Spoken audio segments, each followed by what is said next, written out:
Llega el gran día para un dulce que protagoniza la mesa en estas fechas, con nata, con crema, con fruta escarchada, sin fruta, pero todos ellos con sorpresa. Hablamos del roscón de Reyes y los más vendidos son así. La gente lo que le gusta mucho es la nata, además nuestra nata tiene fama, entonces la gente lo que pretende es el roscón con nata. Que lo que más se vende es con nata.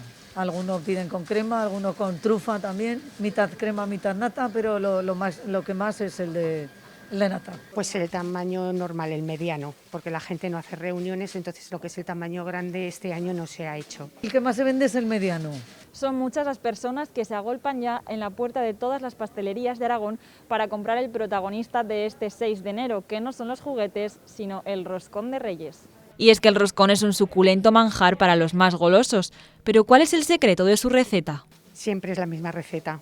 Siempre es la misma, desde hace muchísimos años. El secreto lo tiene la pastelera de hace muchos años, ya lo tenían mis abuelos, mis padres y pues, es secreto.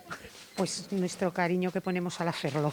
Aunque siga siendo un misterio en manos de los pasteleros, nadie quiere quedarse sin roscón. He comprado, somos dos, y he comprado uno redondo, un poquito grande, porque nos gusta mucho y nos damos el atracón. Sí, ya lo encargué hace varios días y ahora vengo a buscar dos, uno de nata y otro de crema. Lo tenemos encargado porque para no arriesgarnos a no quedar sin roscón. Mediano, el de siempre, con nata relleno. El de nata, el de tradicional, el de siempre. Para conservar bien esta delicia, ahí va un consejo. En la nevera, sí, aunque con este frío si tienen terraza, como está envuelto también en el balcón o en la terraza. El roscón es recomendable que lo guarden en el frigorífico. A pesar de la COVID, la gente no ha perdido el apetito. Hoy es el principal día de venta para casi todas las pastelerías, aunque los que esperan a última hora tampoco se quedarán sin su roscón de Reyes para este día tan mágico y dulce.